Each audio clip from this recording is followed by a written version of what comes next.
Bien, comentarios. Miren, vamos a ver. Hoy día vamos a avanzar opioides y vamos a avanzar AINES, ¿ya? Que son las dos grandes ramas de los analgésicos, digamos, ¿no? Y mañana, bueno, ya me he explicado que el examen, entonces mañana no haríamos clases. El próximo martes haríamos antirreumáticos. Y el miércoles se puede hacer juntos, porque son capítulos chiquitos, antianémicos y anticoagulantes, ¿no? Anticoagulantes un poquito más largo, pero se pueden hacer juntos, no hay problema. Y así terminaríamos. Entonces, la siguiente semana, esta semana tiene prácticas con el doctor Vargas, la siguiente semana tenemos seminarios, ¿no? Y están sus 3 seminarios en el sílabus. Hay un tema de cannabinoides que van a tener que investigarlo, entonces a los que les toque ese seminario hay que investigar un poquito más, es un tema muy actual, entonces van a tener que buscar literatura ahí, pero van a tener que buscar, ¿ya? De cannabinoides, ¿no? Y la subsiguiente semana el examen estaría para el 28 o 29 de mayo según la disponibilidad de los docentes que me apoyan, ¿ya? Entonces, ese sería nuestro cronograma hasta el segundo examen, ¿ya? Bien, y sobre la marcha comenzamos la unidad con el doctor Gordillo, que también es la tercera unidad, ¿no? Esta última semana. Bien, entonces vamos a hablar sobre opioides y sus antagonistas.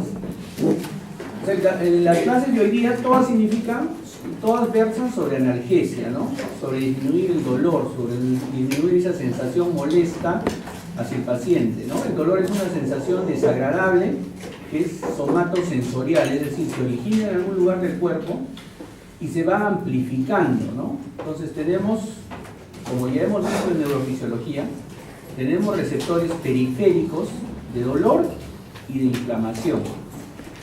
Tenemos cerca de 30 receptores con 30 neurotransmisores, ¿no? A nivel periférico.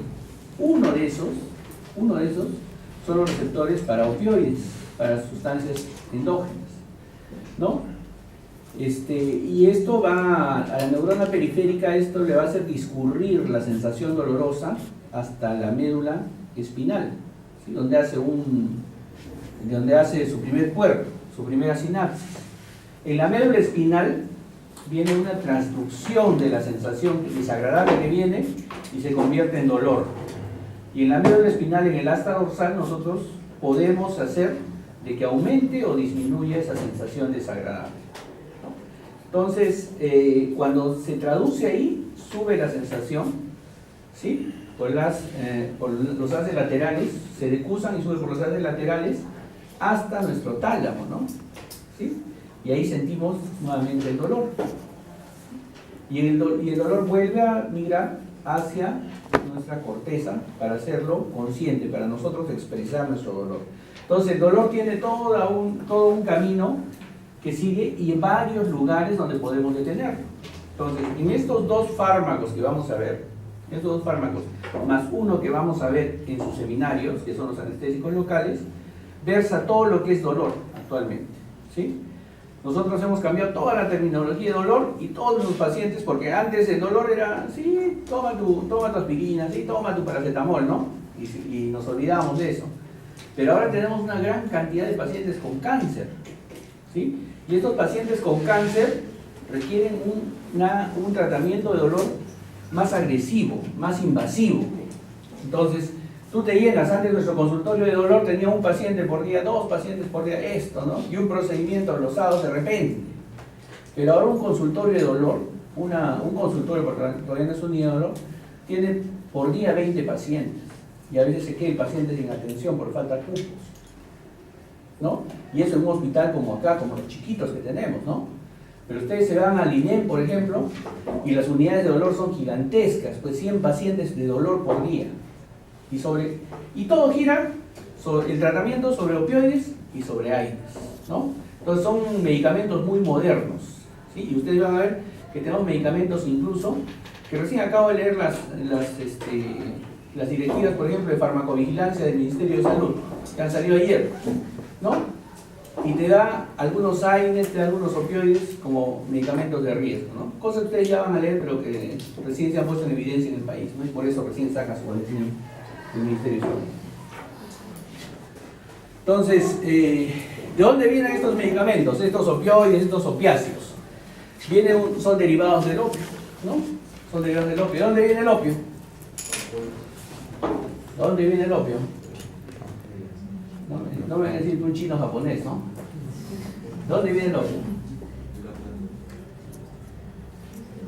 ¿Nunca has escuchado ese refrán que dice fumas como chino en quiebra? ¿No? Entonces, ¿y por qué decían fumas como chino en quiebra? Porque los chinos para olvidar, para entretener, fumaban opio, ¿ya? Han sido los primeros adictos, ¿no? Pero han habido más adictos antes de los egipcios, los incas, ¿no? Con la coca, todo, ¿no? Pero el opio viene de la China, es una planta, ¿no? La Papaver somniferum, ¿sí? Y de ahí se han derivado varios medicamentos, varias sustancias que nos han permitido manejar el dolor, la tos, ¿sí? Y los dolores por cólico durante los siglos de los siglos de los siglos, ¿sí? Es decir, hace miles de años los chinos ya usaban opio, solo que no sabían por qué lo usaban, ¿sí? Y también tenían cáncer y le daban también opio para calmar el dolor y no sabían por qué le daban. Ahora ustedes van a saber por qué. Esos son los opioides, los que derivan directamente del opio. Pero como la industria farmacéutica ha avanzado, nuestras necesidades han avanzado, necesitamos tener mejor manejo de dolor, entonces han aparecido los opiáceos. Los opiáceos son sustancias sintéticas que actúan sobre los receptores de los opioides. Los receptores de los opioides. ¿Ya? Entonces tenemos una clasificación en lo que tenemos opioides naturales, ¿no? Como la morfina, la codeína, que lo usamos para la tos, la papaverina, que lo usamos para los cólicos, ¿sí? Los semisintéticos, ¿sí? Los semisintéticos, que usamos, por ejemplo, la oximorfona, dihidromorfona, hidromorfona. ¿Qué usaba el doctor Renegón? Doctor House, ¿qué usaba? Para su dolor neuropático. Terribles. ¿Han visto la serie Doctor House? Famosa, mito para los estudiantes de medicina, ¿no es cierto? Ya. Que no la han visto, ¿no es cierto? Por ahí van a ver un capítulo, ¿no? Por ahí, ¿sí? Por ahí. Y van a darse cuenta que Doctor House cojeaba, ¿no? Cojeaba. Entonces tenía un dolor neuropático. Y su tratamiento básico, yo les pregunto eso porque los estudiantes de generaciones anteriores todos me decían, usaba viscosadín, ¿no? ¿Pero qué es el viscosadín? El viscosadín es hidromorfona. ¿Sí? ¿Por qué usaba eso? ¿Y por qué su genio? ¿Por qué todo? Porque era un adicto, ¿no? Entonces, eso es la serie, ¿no? Sino que es mítica, pues, para los médicos, ¿no? Por eso les comento. Opioides sintéticos, que también son hechos. Entonces tenemos naturales, semisintéticos y sintéticos, ¿no? Que son hechos específicamente para estos bloqueos. Son los más usados actualmente, ¿no? El tramadol, por ejemplo, se receta como pastillas, como caramelos, ¿no? Nosotros vamos a ir viendo poco a poco, ¿ya? Entonces, sin embargo, sabíamos cómo funcionaban. Pero sabíamos también que hay situaciones en las cuales el dolor calmaba, ¿sí? Se veía que calmaba, por ejemplo, ¿no? Escuchaba música, se reía el paciente y el dolor calmaba, atenuaba. Entonces, situaciones placenteras, el dolor disminuía. Entonces, ¿qué es lo que pasaba? Entonces, desde el año 75, 1975, hace 40 años, ¿no? Entonces, se vio de que existían sustancias endógenas que son similares a los opioides. Y entonces eran opioides endógenos. O sea, nosotros también producimos opioides. ¿Ya? En situaciones placenteras, ¿no? Para nosotros podemos producir opioides. Y entonces han venido las diferentes terapias, ¿no? Musicoterapia, aromaterapia, terapia. Todas funcionan, sí, es cierto, todas son buenas. ¿Por qué? Porque producen opioides endógenos. Todas esas, o sea, no se dejen venderse huevo de culebra con eso. Todas producen opioides endógenos. ¿Ya? Esa es la razón de su funcionamiento adecuado. Y entonces estas sustancias endógenas actúan directamente sobre los receptores opioides. Y es ahí donde comenzamos a investigar cuáles son los receptores opioides. sea, miren, estoy hablando de 40 años, no es hace 100 años, 150 años, esto recién se ha ido desarrollando, ¿sí? Entonces, ¿qué tipos de sustancias de opioides endógenos tenemos? Encefalinas, endorfinas y dinorfinas, ¿sí? Cada uno de estos engloba sus precursores y engloba sustancias, subtipos, ¿ya? Que son aproximadamente 20 subtipos. Entonces, sin embargo, todas se producen y todas estas nos permiten una atenuación de nuestros procesos de sufrimiento, ¿no? Donde no se ponen ustedes a llorar, todo y bien sus amigos y los hacen reír, se les olvida el sufrimiento un rato. Sí, ¿no es cierto? Ya les hacen secretar opioides endógenos, ¿ya? Esa es la razón. Entonces es la razón de que se atenúa, ¿no? De que se atenúa toda esta respuesta. Y entonces, como les digo, han comenzado a aparecer diferentes tipos de receptores y diferentes tipos de opioides, que más o menos son 20 sustancias. ¿Y qué receptores aparecieron entonces? En ese momento comenzaron a ver los receptores. Y al primer tipo y al más abundante de receptores, le llamaban receptores Mu, ¿ya? Los Mu, que están más en el sistema nervioso central. Después aparecieron receptores que se llaman receptores kappa, y esos receptores kappa aparecieron a nivel de la médula espinal, sobre todo, ¿ya? De la médula espinal, del asta dorsal, toda esa situación que les dije al comienzo. Después apareció otro tipo de receptores menos abundante y que no se ve bien su efecto, se llaman los delta. ¿Sí? Los delta. Y finalmente aparecieron dos subsegmentos que ya han sido retirados como receptores.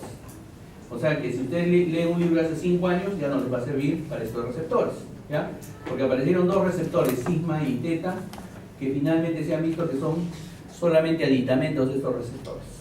¿Ya? Eran pegados a factores proteicos de los receptores. No existen, ya no se considera receptores. ¿Ya? Entonces los básicos son estos 3 tipos de receptores: Mu, kappa y delta. Entonces cada uno de estos receptores tiene sus diferentes lugares de acción y sus diferentes acciones. Por ejemplo, los Mu sobre todo están a nivel supraespinal. ¿Qué quiere decir supraespinal? Están a nivel del tronco cerebral, tallo cerebral, cerebro mismo, ganglios basales, ¿no? Entonces, estos te producen la disminución del dolor, te producen la sensación placentera, te producen la sensación de euforia, y te producen la sensación, también te producen depresión respiratoria, náuseas, vómitos. ¿Por qué? Porque actúa a nivel de tallo cerebral, en los centros del vómito, ¿no?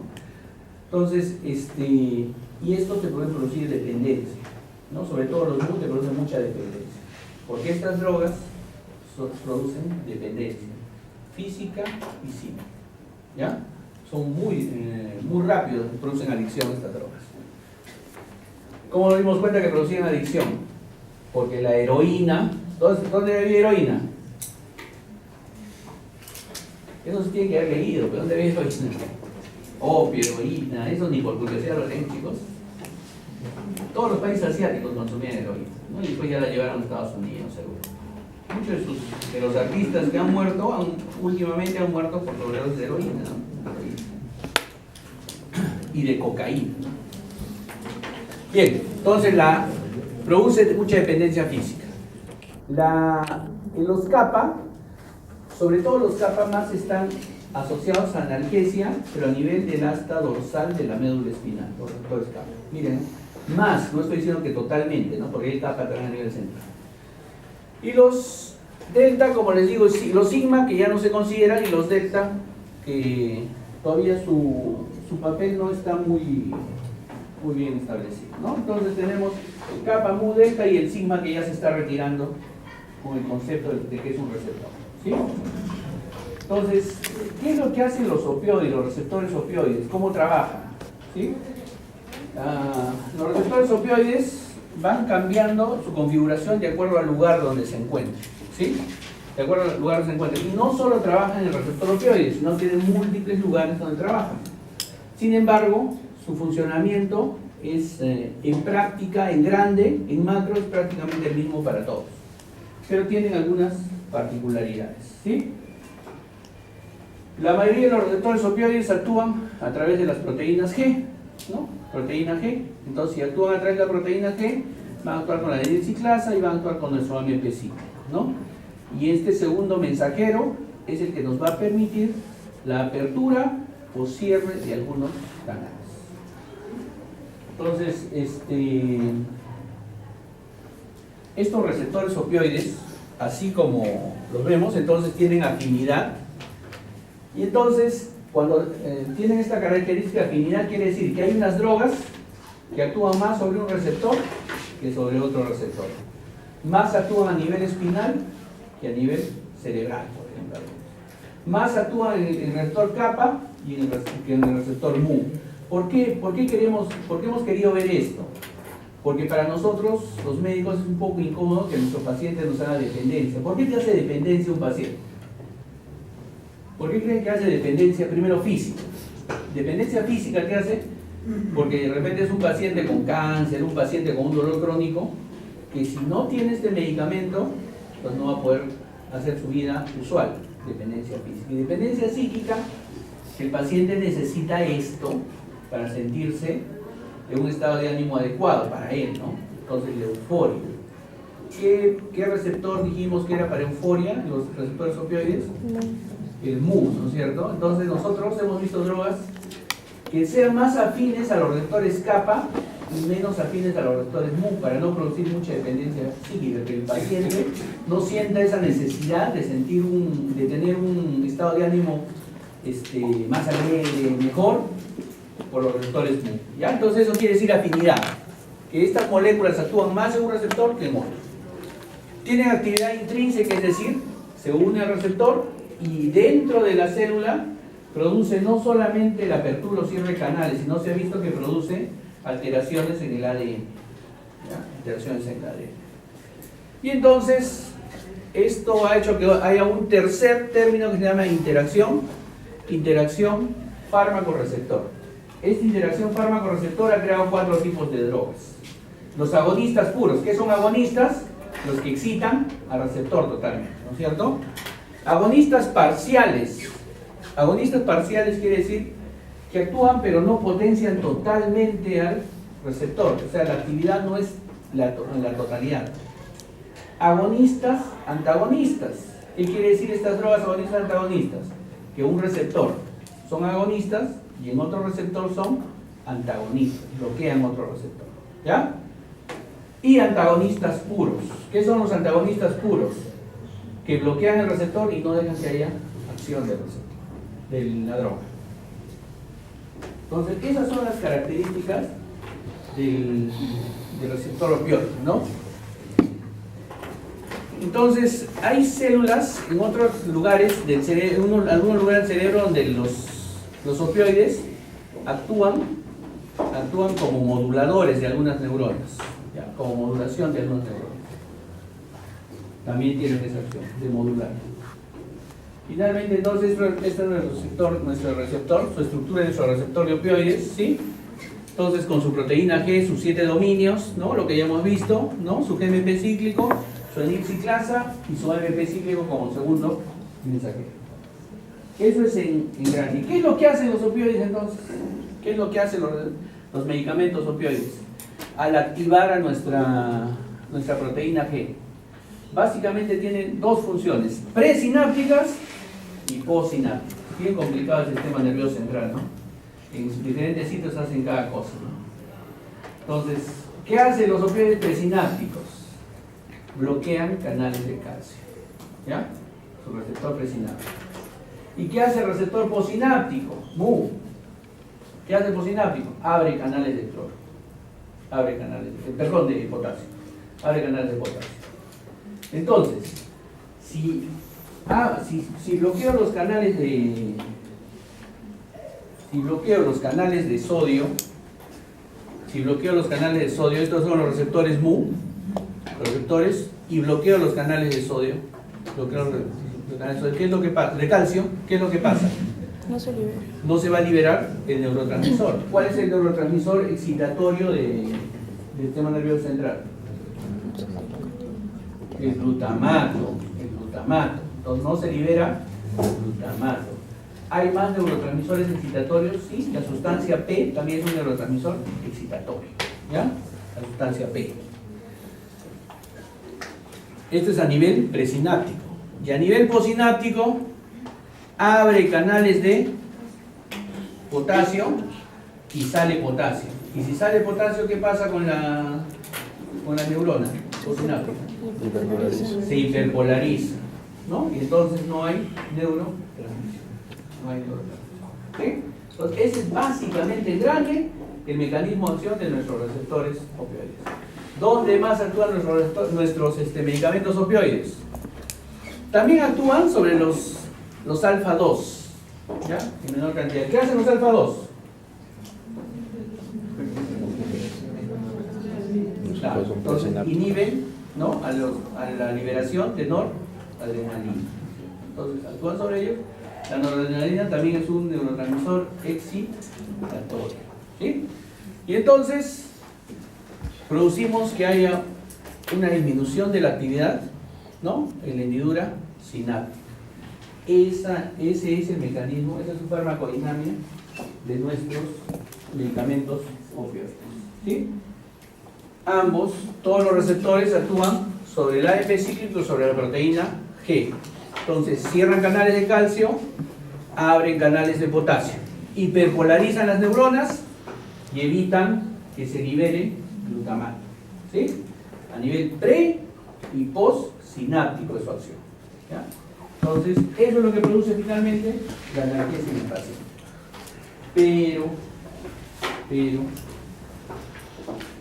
Pero no solo hay receptores opioides a nivel del sistema nervioso central, también tenemos receptores opioides a nivel de la médula espinal y tenemos receptores opioides a nivel del periferio, sobre todo en articulaciones, ¿ya?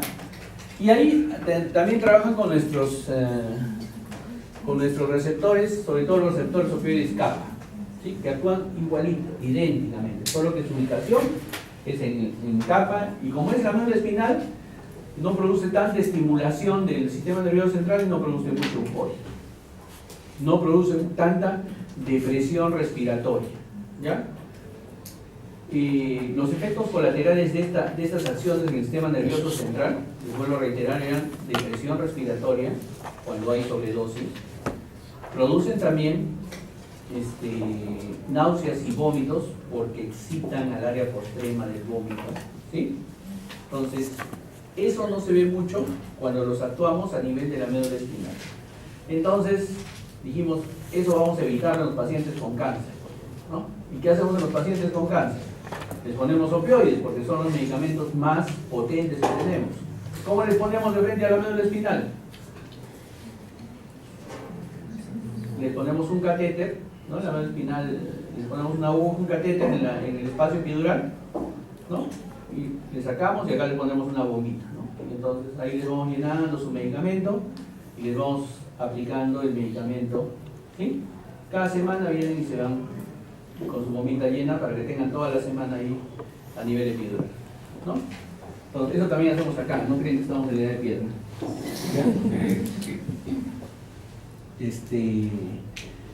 Entonces, nuevamente lo mismo. Entonces, ¿qué pasa, por ejemplo, con la morfina, que es un opioide, ¿no? Sin morfina, entonces viene el calcio, libera el glutamato actúa sobre sus receptores AMPA, cainato, ¿no? Y actúa a nivel de la médula espinal, actúa sobre sus receptores kappa, ¿no? Igual produce la excitación. Esta excitación se produce a nivel del asta dorsal. Entonces, ¿qué es lo que sucede? Viene el estímulo oloroso de la parte periférica, viene con su primera neurona, llega al asta dorsal y en el asta dorsal hace esta sinapsis, ¿ya? Esta sinapsis. Y en el asta dorsal se libera, cuando viene la excitación, se libera glutamato, se libera sustancia P, ¿no? Sustancia P. Y entonces eso excita el asta dorsal y la segunda neurona ya lleva esa sensación dolorosa hacia el sistema nervioso central. Entonces nosotros tenemos que bloquear también el dolor a nivel del asta dorsal, ¿ya? Del asta dorsal. ¿Y cómo lo bloqueamos? Con morfina bloqueamos la liberación de calcio, Abrimos los canales de potasio, hiperpolarizamos también las neuronas a nivel de la médula espinal, de la médula dorsal y del asta dorsal, y se calma el dolor. Entonces el dolor requiere algunos puntos especiales. Primero, si yo me punzo ahorita acá con algo, con un clavo, pongo la mano y me punzo con el clavo, me va a doler, ¿no es cierto? Voy a despolarizar mis neuronas periféricas, mis corpúsculos, ¿sí? Esos corpúsculos, mi nervio va a comenzar a viajar el impulso nervioso, ¿sí? Va a viajar el impulso. Va a viajar abriendo y cerrando canales de sodio, ¿no? Cuando llega al asta dorsal, hace esto, ¿no?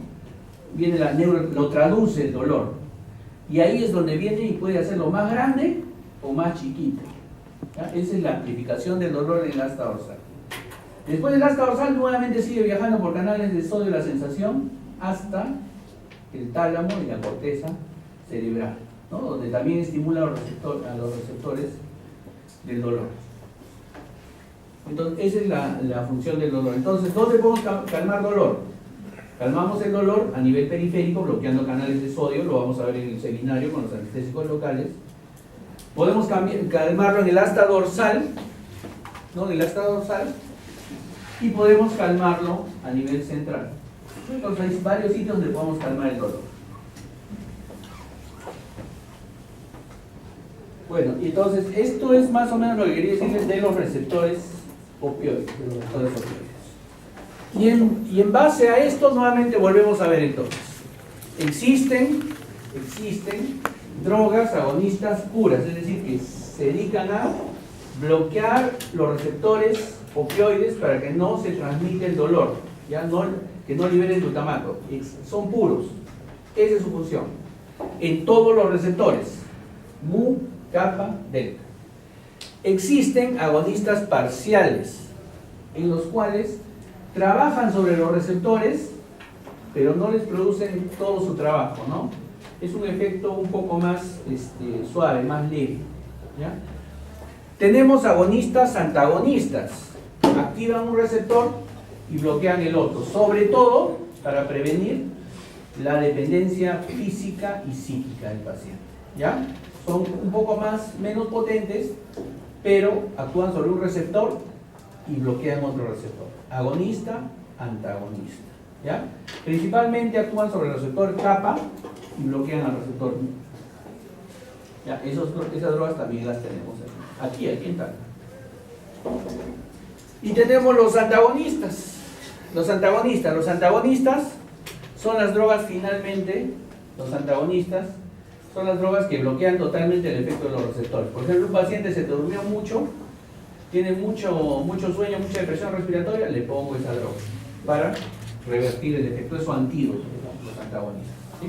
¿Se acuerdan cuáles eran los antagonistas de los benzodiazepinas? Flumazepina. No. El antagonista de los opioides es la naloxona. Entonces, todas las emergencias de todos los hospitales de todo el mundo debe haber flumacenilo y naloxona, ¿sí? Porque si un paciente tiene sobredosis de estos medicamentos, tiene que darle sus antídotos, ¿ya? Ahora, si los hospitales de acá en Tacna tienen eso, no tienen. Y hay opioides atípicos, ¿ya? Que no solo actúan sobre los receptores mu, sino que también actúan sobre los receptores de serotonina y los receptores alfa, pero que son muy comerciales y ya he visto que tienen un efecto opioide, digamos, aceptable para el dolor. Tramadol y tapentadol es el último. El tapentadol recién está saliendo en estos últimos 3 años, 4 años, el tapentadol, ¿no? Todavía no está en el mercado. Bien, y entonces ahí vemos cómo cada una de las drogas, no vamos a ver todas las drogas, ¿eh? Cada una de las drogas produce más efectos sobre los receptores mu, otros sobre los receptores kappa, otros los antagonizan, otros producen un efecto moderado, ¿no? Y viene nuevamente la división: agonistas puros, agonistas parciales, agonista antagonista y antagonista puro, ¿no? Los 4 tipos de drogas que tienen los receptores. Entonces, nuevamente lo mismo. Bien, ¿cómo es su farmacocinética? En general, casi todas estas drogas se absorben por vía oral, en general, pero tienen 3 veces menos potencia de absorción que que a nivel endovenoso, ¿ya? En general se absorben bien por vía oral, exceptuando algunas, como por ejemplo el fentanilo, el fentanilo sobre todo, fentanilo, que se acidifica mucho en el estómago y no se absorbe bien, ¿ya? Entonces, sin embargo, ya se han ido algunas formas y en Estados Unidos han hecho caramelos con fentanilo para niños, ¿no? Para niños con leucemia, ¿sí? Entonces ya se absorbe bien ahora. Se absorbe bien por vía intramuscular, por vía endovenosa, por vía transdérmica, todos, ¿ya? O sea, es cuestión nada más de buscar. Se distribuyen bien, pasan la barrera hematoencefálica, porque sobre todo los más liposolubles pasan la barrera hematoencefálica muy bien, por eso actúan sobre los receptores opioides, ¿ya? Se unen moderadamente a las proteínas plasmáticas, pero su unión es muy laxa, porque rápidamente pasan a ser tercer espacio a nivel grasa y se pegan mucho al tejido liposoluble, al tejido lipídico, y se van liberando lentamente de ahí. O sea, eso es el tercer espacio, ¿no es cierto? Entonces, ¿cómo se metabolizan? Se metabolizan principalmente a nivel hepático, exceptuando, les estoy diciendo las excepciones, el remifentanilo. El remifentanilo, que es una droga de hace 5 años atrás, ¿sí?, que es súper potente, se metaboliza a nivel de estearasas. Entonces tú no le puedes dar remifentanilo cada 8 horas al paciente, porque si se metaboliza a nivel de estearasas, ¿qué es lo que pasa? Entra al cuerpo y se metaboliza, entra al cuerpo y se metaboliza. Entonces el remifentanilo necesita una infusión continua, ¿ya? Infusión continua, una sedación continua. ¿Y cómo se excretan? Generalmente se excretan por vía renal, muchos se excretan inactivos. La morfina, por ejemplo, hasta 10% se excreta por heces, y se excretan algunos con metabolitos activos. La mayoría pasan por la leche.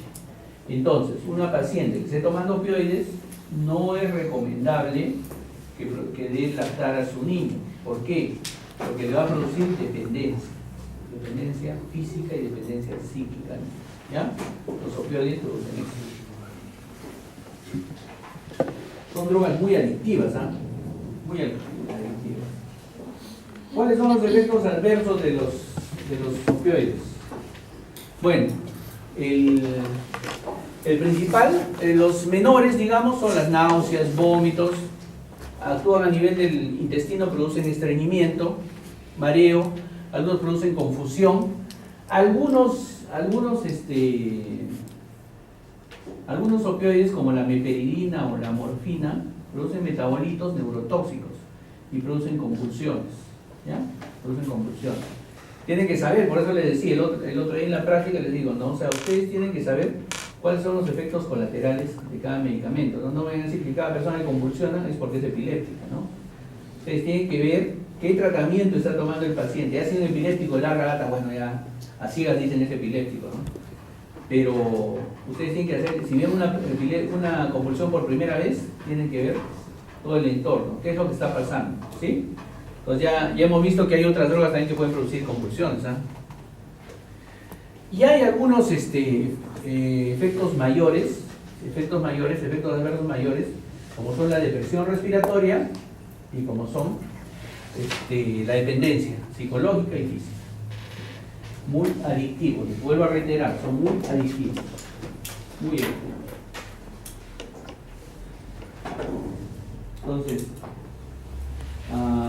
debido a estos efectos, por ejemplo, estos efectos como el estreñimiento, se han ideado algunos opioides que se usan para tratar diarreas, ¿sí? Entonces también producen dependencia física. Entonces hay que tener cuidado. El factor respiratorio, porque actúa a nivel del centro respiratorio central, ¿sí? La euforia, la disforia, que es lo que nos produce más la dependencia psicológica, se produce a nivel de tálamo, ¿cierto? Por receptores muy a nivel central. Y entonces ahí tenemos varios de las limitaciones para este tratamiento. Dependencia, ¿sí? La adicción, y que el paciente nos va haciendo tolerancia. ¿Qué significa que nos haga tolerancia el paciente? Y vamos a necesitar darle dosis más altas en cada uno, ¿sí? Entonces, esta tolerancia se ha visto que de repente tiene que ver con que tanto le damos al paciente el medicamento que va alterando los receptores, ¿sí? Nos va alterando los receptores. Cuando tú lo usas, el receptor tiene que reciclarse, ¿no? Para volver a usarse. Bueno, hay alteraciones en el reciclaje del paciente, entonces el paciente siente que necesita más dosis, ¿no?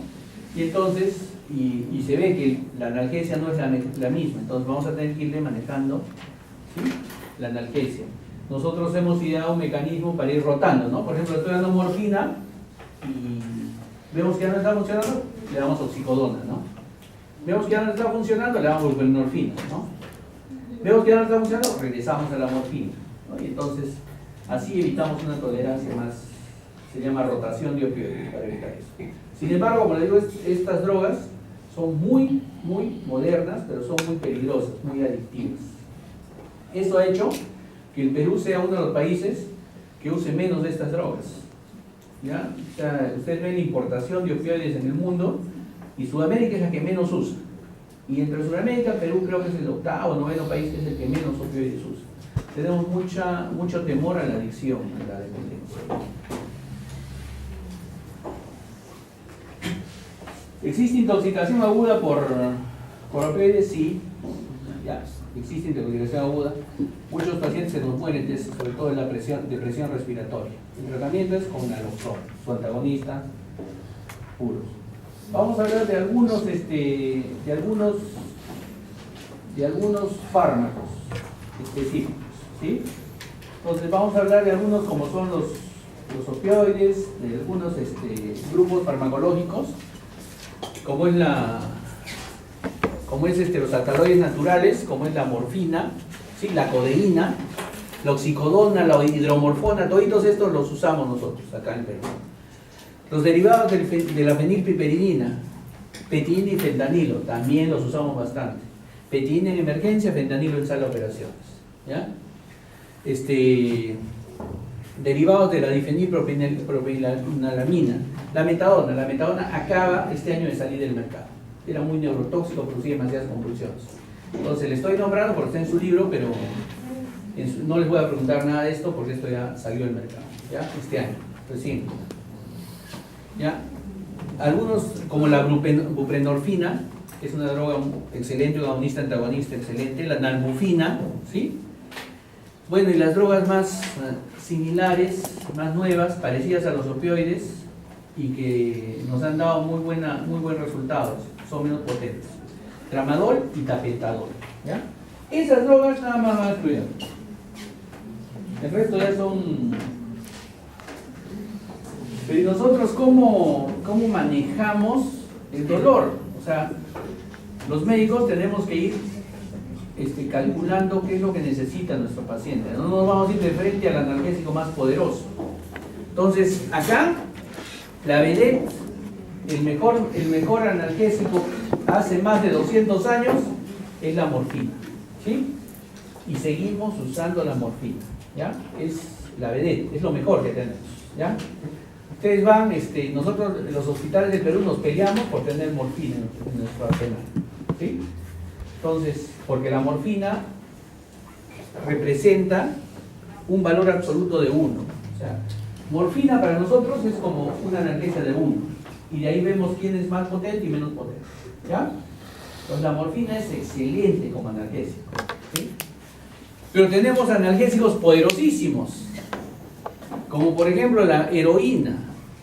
La heroína es 3 a 4 veces más poderosa que la morfina. Pero la heroína produce mucho efecto mu a nivel central, o sea, mucha euforia. Y también produce mucha depresión respiratoria. Por eso hay tanta adicción y por eso se mueren tantos con heroína, ¿no? La buprenorfina que tenemos aquí en Tacna es 30 a 50 veces más poderoso que la morfina. Y el fentanilo es 100 veces más poderoso que la morfina, como el remifentanilo, 100 veces más poderoso que la morfina, ¿sí? Eso lo usamos, como le digo, en salas de operaciones, ¿no? O sea, siempre en salas de operaciones colocas el remifentanilo o el fentanilo.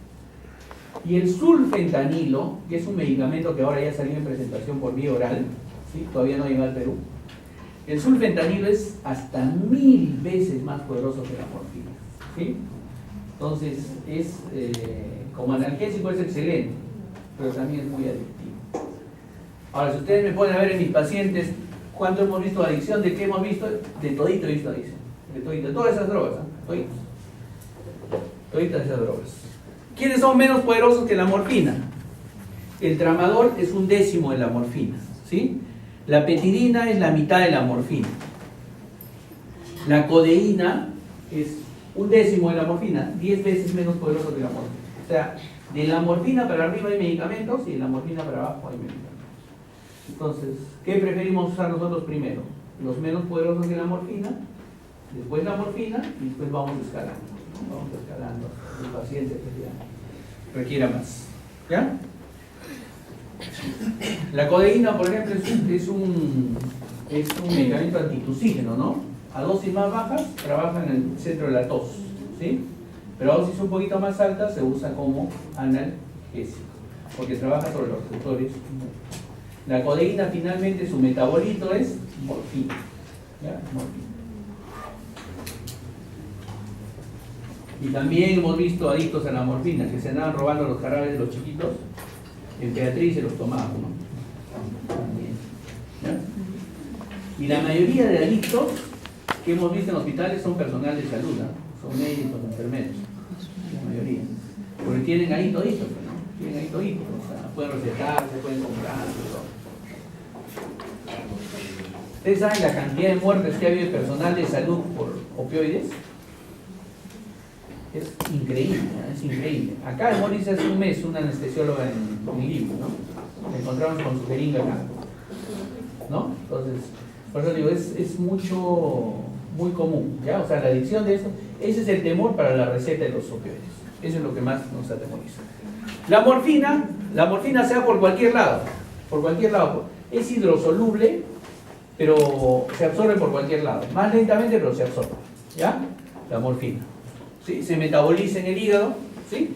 Se metaboliza en el hígado por glucuronidación y por conjugación, por hidroxilación, perdón. Se metaboliza en el hígado. ¿A dónde actúa la morfina? Actúa sobre los receptores mu, sobre los receptores kappa, sobre los receptores delta. Actúa a nivel del sistema de salud, actúa a nivel del sistema nervioso central y actúa a nivel de la médula espinal, ¿sí? Entonces actúa sobre todo el lugar. Sus efectos colaterales, los mismos de todos los medicamentos. ¿Cómo se elimina? Se elimina principalmente 90% por vía renal, 10% por las heces. Pasa a través de la leche, ¿sí? Y hay que tener cuidado en los pacientes que tienen insuficiencia renal, porque se puede almacenar. Los efectos secundarios los mismos, ¿no? Por lo mismo que bloquea los receptores alfa, puede producir hipotensión. Se ha visto que la morfina libera en algo histamina. Esa histamina también produce vasodilatación y también produce hipotensión. A un efecto que me olvidé de comentarles es cuando le doy opioide al paciente, siempre el paciente va a sentir prurito, escozor. Es por esta liberación de pequeñas cantidades de histamina, ¿ya? Que todavía no se ha visto bien la causa. ¿Sí? ¿Qué más producen estos opioides y la morfina sobre todo, ¿no? Produce rigidez del tórax, ¿sí? Rigidez. No sabe por qué los músculos del tórax se ponen rígidos, entonces el paciente tampoco puede respirar bien, ¿ya? Son efectos adversos. Visión borrosa, náuseas, vómitos, estreñimiento, lo que ya hemos visto. La metadona, como les digo, no la voy a mencionar, es 1.5 más poderoso que la morfina, pero no la voy a mencionar porque ya no la usamos. El tramadol es sintético, ¿sí? Tiene doble efecto a nivel de los receptores mu y kappa del asta dorsal, y tiene receptor, inhibe la función de las sustancias a nivel del asta dorsal, ¿sí? E inhibe la recaptación de serotonina, el tramadol, ¿ya? Entonces, actúa sobre los receptores de serotonina. Tiene doble acción, entonces. ¿Cuál es el problema de este medicamento? El problema de este medicamento es que actúa mucho sobre el área postrema, produce mucho vómito, el tramadol, ¿sí? Y puede producir convulsiones, es neurotóxico. Sin embargo, lo usamos mucho. La meperidina, también conocida como petidina, o sea, es su nombre comercial, pero todos la conocen como petidina, se llama meperidina, es 1/10, es igual equipotente con el tramadol. Si Sin embargo, nuestros médicos de emergencia le tienen una fe a la apetidina. La apetidina tiene los mismos efectos que el tramadol, igualito, ¿ya? Solamente que solo actúa sobre los receptores mu y kappa, nada más. Pero produce mucha hipotensión, mucha vasodilatación, mucha liberación de histamina y se ha visto que puede producir convulsiones, neurotóxico, igual que el tramadol. La apetidina. Cuando andamos internados van a ver, no sé por qué a los hospitales les gusta seguir usando apetidina en emergencia. Y siguen con lo mismo. ¿Qué vamos a ver? Vamos a ver la buprenorfina. La buprenorfina es una droga, es un agonista parcial, ¿sí? Es un agonista antagonista. Un agonista antagonista. Trabaja sobre los receptores kappa y no trabaja sobre los receptores mu, ¿sí? Es una droga muy moderna, principalmente se usa por vía transdermal, ¿sí? Por vía transdermal. Es 50 veces, de 30 a 50 veces más poderoso que la morfina, ¿sí? Se elimina por heces sin metabolizarse. Entonces la buprenorfina también es una droga, pero es un agonista antagonista, ¿sí? El fentanilo que es 100 veces más poderoso que la morfina, actúa sobre los receptores mu, sobre los receptores kappa. A diferencia de la morfina, esta droga es muy liposoluble, el fentanilo, muy liposoluble. Entonces pasa rápido las barreras, llega rápido a la sangre, llega rápido al tejido graso, actúa rápido y también su efecto se va rápido. Pero hay redistribución por el tercer espacio, ¿no? Como es tan poderoso, también es demasiado adictivo. Y como es tan poderoso y su efecto es tan rápido, sus efectos colaterales son igualitos. Náuseas, vómitos, prurito, depresión respiratoria, rigidez del tórax, no pueden respirar adecuadamente. Todos es igualito, ¿eh? Entonces produce euforia, etc. El remifentanilo, igualito que el fentanilo, solo que su metabolismo es plasmático, por estearasas plasmáticas. Entonces requiere infusión continua con bomba. ¿Sí? La nalbufina es un agonista parcial, entonces que no llega a hacer un efecto total de los receptores mu. Entonces para dolores un poco más débiles. Y entonces vemos nuevamente el cuadro de la potencia, ¿no? Nosotros tenemos que ir manejando eso. Los opioides que son más potentes, menos potentes, con qué comenzamos, cómo le damos al paciente, ¿sí? Y la naloxona, finalmente la naloxona es un antagonista puro, es decir, va a bloquear la acción de las drogas opioides, ¿ya? Las drogas opioides. Si yo tengo un paciente con una sobredosis de fentanilo, que es muy frecuente entre médicos, la sobredosis de fentanilo, pero el problema del fentanilo es que como es tan poderoso, la depresión respiratoria es rápida, su acción es rápida y generalmente llegan muertos, o los encontramos muertos, ¿ya? En Lima por lo menos se ha encontrado un par de médicos muertos en las habitaciones de los hospitales, ¿no? ¿Ya? No llegan casi, ¿no? Es bien difícil que lleguen a la gente, pero si llegan con fentanilo, que es la más frecuente, con naloxona. Cuando tenemos sobredosis con morfina, con drogas un poco más manejables, también. Pero, ¿qué se ha visto con la buprenorfina? Con la buprenorfina se ha llegado a ver que la naloxona actúa sobre receptores mu, no sobre receptores kappa, ¿ya? Y entonces, cuando tengo una droga que actúa sobre receptores kappa, no se va a antagonizar con la naloxona, ¿sí? Entonces, eso hemos visto con la buprenorfina, que es un agonista antagonista.